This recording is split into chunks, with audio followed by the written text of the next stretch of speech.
Well, hello, I'm Willie from the Ozarks, and we're ready for Lesson 310 in A Course in Miracles workbook for students. In Fearlessness and Love I spend today. We're reading from the original edition here on Monday, November the 6th of 2023.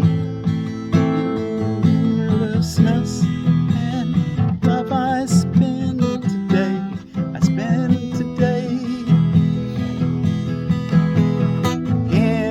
Fearlessness and love I spend today. I spend today. I fear in fearlessness and love I spend today. I spend today in fearlessness and love. In fearlessness and love I spend today. I spend today in fearlessness and love. In fearlessness and love I spend today. I spend today. In fearlessness and love I spend today. In fearlessness and love I spend today. This day, my Father, would I spend with you, as you have chosen all my days should be. And what I will experience is not of time at all. The joy that comes to me is not of days nor hours, for it comes from heaven to your Son. This day will be your sweet reminder to remember you, your gracious calling to your holy Son, the sign your grace has come to me, and that it is your will that I be free today. In fearlessness and love I spend today. We spend this day together, you and I, and all the world joins with us in our song of thankfulness and joy to Him who gave salvation to us and who set us free. We are restored to peace and holiness. There is no room in us for fear today, for we have welcomed love into our hearts. In fearlessness and love I spend today. Okay, well, let's go look at our text reading for the day. And we're ready for, let's see, we're in Manual for Teachers. I say the text reading, our Manual for Teachers reading, at the end of our 3-volume book. What are the levels of teaching? Is section number 3. The teachers of God have no set teaching level. Each teaching learning situation involves a different relationship at the beginning. Although the ultimate goal is always the same, to make the relationship a holy relationship in which both can look upon the Son of God as sinless. Remember, our guiltlessness is what we're wanting to see in each other and ourselves. That's why we don't have to be afraid to look within, because there's only sinlessness, our connection with holiness, with God, Him Himself, or if you like to think of herself, but your sustainer, your creator. There is no one from whom a teacher of God cannot learn, so there is no one whom He cannot teach. I love that. There is no one from whom a teacher of God cannot learn, so there is no one whom He cannot teach. Have that open mind. Be ready to learn from everyone. However, from a practical point of view, He cannot meet everyone, nor can everyone find Him. Therefore, the plan includes very specific contacts to be made for each teacher of God. There are no accidents in salvation. No accidents that we met each other, is there? Those who are to meet will meet, because together they have the potential for a holy relationship. They are ready for each other. Second paragraph. The simplest level of teaching appears to be quite superficial. It consists of what seems to be very casual encounters. A chance meeting of two apparent strangers in an elevator, a child who is not looking where he is going running into an adult, in quotes, by accident, two students who happen to walk home together. And of course that by accident's in quotes because they're all specific encounters. They may seem to be by accident, but there are no accidents. Everything's perfectly planned by one who has only your ultimate best interest and care at heart. So you can truly say all things work out for good.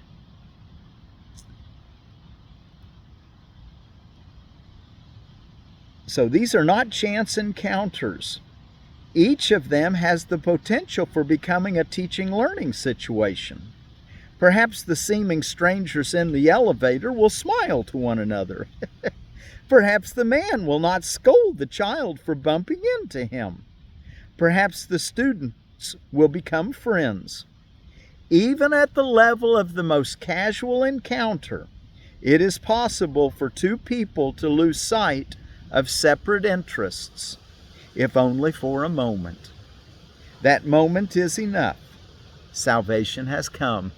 Wow, look what he calls salvation. That seeing the sinlessness, that recognition that we're one in each other. Paragraph 3. Let me read those last two sentences of the last paragraph again, though. Even at the level of the most casual encounter, it is possible for two people to lose sight of separate interests, if only for a moment. That moment will be enough. Salvation has come. 3. It is difficult to understand that levels of teaching the universal course as a concept as meaningless in reality as is time. The illusion of one permits the illusion of the other. Okay, let's look at that again. It is difficult to understand that levels of teaching the universal course is a concept as meaningless in reality as is time. The illusion of one, levels of teaching and time, the illusion of one permits the illusion of the other. So the illusion of time permits the illusion of levels of teaching. In time, the teacher of God seems to begin to change his mind about the world with the single decision, and then learns more and more about the new direction as he teaches it. We have covered the illusion of time already, but the illusion of levels of teaching seems to be something different. Perhaps the best way to demonstrate that these levels cannot exist is simply to say that any level of the teaching-learning situation is part of God's plan for atonement, and His plan can have no levels, being a reflection of His will. Salvation is always ready and always there. God's teachers work at different levels, but the result is always the same. 4. Each teaching-learning situation is maximal in the sense that each person involved will learn the most that he can from the other person at that time. In this sense, and in this sense only, we can speak of levels of teaching, that you can learn them as much as you can at that time. Using the term in this way, the second level of teaching is a more sustained relationship, in which for a time two people enter into a fairly intense teaching-learning situation and then appear to separate. As with the first level, these meetings are not accidental. No accidents. Nor is what appears to be the end of the relationship a real end. Again, each has learned the most he can at the time. Yet all who meet will someday meet again. For it is the destiny of all relationships to become holy. God is not mistaken in His Son. Boy, isn't that wonderful? As with the first level, these meetings are not accidental, nor is it what appears to be the end of the relationship a real end. Again, each has learned the most he can at the time. Yet all who meet will someday meet again, for it is the destiny of all relationships to become holy. God is not mistaken in His Son. Everybody you've had trouble with, you'll meet him again, and it'll be a holy encounter. You'll learn. Let's go ahead and look at the third level, and this will finish this section. Paragraph 5. The third level of teaching occurs in relationships which, once they are formed, are lifelong. These are teaching-learning situations in which each person is given a chosen learning partner who permits him with unlimited opportunities for learning. These are teaching-learning situations in which each person is given a chosen learning partner who presents him with unlimited opportunities for learning. These relationships are generally few, because their existence implies that those involved have reached a stage simultaneously in which the teaching-learning balance is actually perfected. This does not mean that they necessarily recognize this. In fact, they generally do not. They may even be quite hostile to each other for some time and perhaps for life. Yet should they decide to learn it, the perfect lesson is before them and can be learned. And if they decide to learn that lesson, they become the saviors of the teachers who falter and may even seem to fail. No teacher of God can fail to find the help he needs. And I want to bring our attention to that sentence where it says, they may even be quite hostile to each other for some time and perhaps for life. Let's recognize that we don't have to be what is common. We don't. What he says here, that they may even be quite hostile to each other for some time and perhaps for life. This does not mean that they necessarily recognize this fact. What's the fact? These relationships are generally few because their existence implies that those involved have reached a stage simultaneously in which the teaching-learning balance is actually perfected. This does not mean that they necessarily recognize this. In fact, they generally do not. So we don't want to be the general. We want to go beyond the general and recognize that we don't have to be in a hostile relationship. That never has to happen. We can always ask the Holy Spirit for help and get the help we need. And we can be the ones that, should they decide to learn it, the perfect lesson is before them and can be learned. And if they decide to learn that lesson, they become the saviors of the teachers who falter and may even seem to fail. No teacher of God can fail to find the help he needs. Isn't that beautiful?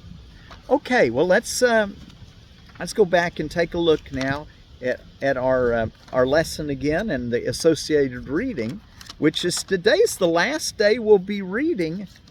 What is the second coming? What is the second coming? Before we look at that, though, let's see if I can put a stick here on my pages so it doesn't blow away. And I may need to take this. I put a little hat on my camera, which I think I'm going to take it off because it's blowing. I was just trying to shield it from some of the sunlight. What on earth is going on today? Remember, in fearlessness and love, I spend today. What on earth is going on today? It's basketball day, button day, color of the world orange. And orange symbolizes hope and positivity for many. Orange is the second chakra. I know a lot of people use that orange as a monk robe, and I haven't really studied why they use orange, but I expect it's because they're trying to transmute. You know, they're usually celibate, and they're trying to transmute that orange energy into yellow and green. You know, the higher chakras, and you can do that just by thinking of holiness and of love and of goodness, and using your lower energies of the survival and procreation. You can use those for higher purposes to love your neighbor as yourself in an unconditional love type way. Fill our staplers day. There's 2 days in the year you're supposed to fill your stapler. International Day for preventing the exploitation of the environment in war and armed conflict. Wow, what a mouthful. International Day for preventing the exploitation of the environment and of people in war and armed conflict. And we should say, you know, salam or Salem or peace for all that's going on in the world right now. We offer a prayer of peace. Job Action Day, Assess Your Work Life Day. Marooned Without a Compass Day, and that's a day where you're supposed to, you know, kind of, where is my life going? Kind of take assessment of your life and make sure that you're going in the way that you want to go. National Healthy Eating Day. National Healthy Eating Day. Well, we definitely want to eat according to our health, don't we? National Nachos Day, right after on the same day, National Healthy Eating Day. I wouldn't consider nachos necessarily healthy eating. It could be lots worse. And Saxophone Day. And then I also wanted to tell you about another, where did I do with my edible landscaping book? I wanted to tell you about another mulberry, and it's a Pakistan mulberry out of edible landscaping, which is the Morris Macura. How do you pronounce that? The species is Macura, M-A-C-R-U-R-A. I usually put all this in the description. Okay, Pakistan mulberry. Pakistan's long red to black fruits of very large size and are the largest mulberry fruits we've seen. Up to 5 inches long, usually around 3 inches. The fruits picked in the ruby red stage are sweet and can be sold to local markets. Pakistan is not adaptable to all regions of Zone 7 and 9. They evolved in an area of mild winters. Our winters can have fluctuation swings in temperatures causing Pakistan buds to swell, making them susceptible to dieback. The tree can lose branches and suffer winter injury. There are places in the U.S. where the plants grow well and the tree is vigorous and productive. Coastal areas of Zone 8, California and Oregon, are choice places for Pakistan. Because of their nature, we do not guarantee them against winter kill. Pakistan is upright tree shaped and can be pruned after fruiting to maintain a manageable size. I thought maybe it could be grown in a greenhouse in Zone 7. I'd love to grow one just because of those large 5-inch long mulberries. But it's really only Zone 7 through 10, and those need to be really protected. When it's talking about winter dieback, it's talking that early in the spring it'll start getting a little bit warm, and then as it's starting to get warm, then you have a deep cold, a hard frost, and they were already awakened, and so the buds die back. So it looks like that's kind of a common problem with that tree, the Pakistan mulberry. Okay, well, thank you, Edible Landscaping, for sharing that information with us. Now let's look at what is the second coming, and what I'd like to do, since it's here towards the last day of our, and I have enough time to do it, I think. Whether or not I can work with the wind is my problem. I'd like to just sing "What is the Second Coming," or at least play my guitar as we're reading it. See what we can do here. I may not be able to do it with the wind today, but let's give it a try. maybe if I did this, I think maybe I can do that and make it work. If I don't get to bobbing up and down too much. In fearlessness and love, I spend a day, and then I'm gonna have a pause, move my my book, and then we'll look at our lesson again once more. And you can let this be the preface for your meditation. And if the wind comes up and blows this, well, then I'll have to stop and redo it anyway.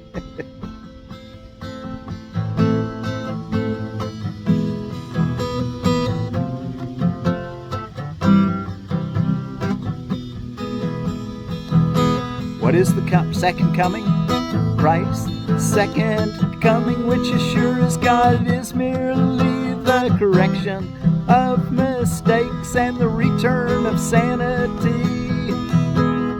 It is a part of the condition which restores the never lost and re-establishes what is forever and forever true.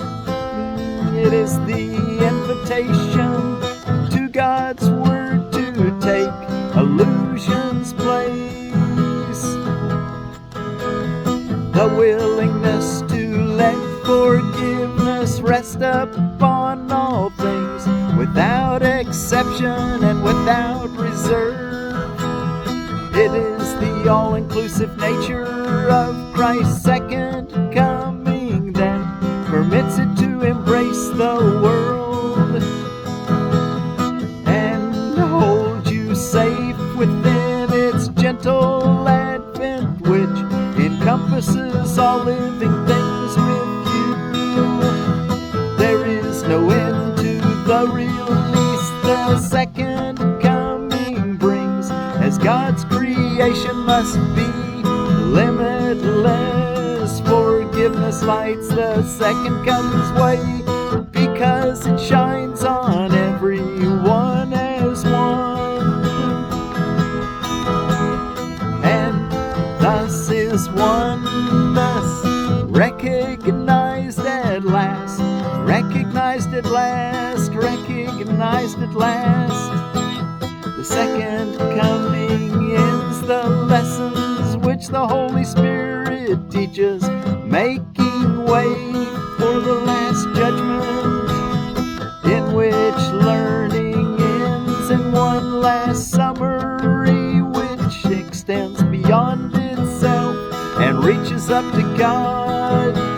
The second coming is the time in which all minds are given to the hands of Christ, to the hands of Christ, to be returned to spirit in the name of true creation and the will of God. The second coming is the one event in time which time itself cannot affect. For everyone who ever came to die, or yet will come, or who is present now, is equally released from what he made. In this equality is Christ restored as one identity, in which all sons of God acknowledge they are all one. The God the Father smiles upon his Son, his one creation and his only joy, his only joy. Pray that the second coming will be soon.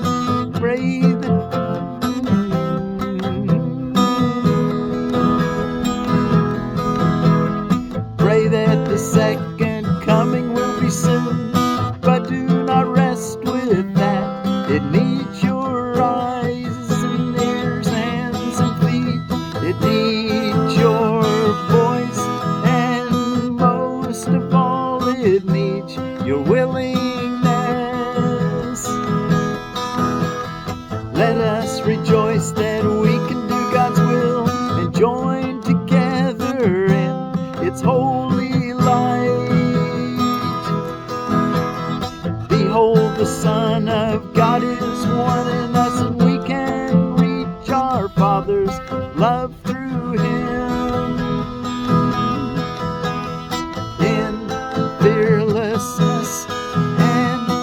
love I spend today. I spend today in fearlessness and love. I spend today. I spend today in fearlessness and love. I spend today. I spend today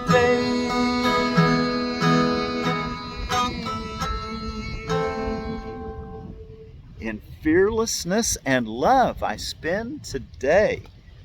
And you know, we've got so much sunlight here. I tried without my umbrella just to kind of see if I could do it, because I wanted to be out in the sun, get a little warm sun here in the morning, here on this nice crisp fall day. In fearlessness and love I spend today. In fearlessness and love I spend today. This day, my Father, would I spend with you, as you have chosen all my days should be. And what I will experience is not of time at all. The joy that comes to me is not of days nor hours, for it comes from heaven to your Son. This day will be your sweet reminder to remember you, your gracious calling to your holy Son, the sign your grace has come to me, and that it is your will that I be free today. We spend this day together, you and I, and all the world joins with us in our song of thankfulness and joy to Him who gave salvation to us. Our song of thankfulness and joy to Him who gave salvation to us and who set us free. We are restored to peace and holiness. There is no room in us for fear today, for we have welcomed love into our hearts. Have we welcomed love into our hearts? In fearlessness and love I spend today. In fearlessness and love I spend today.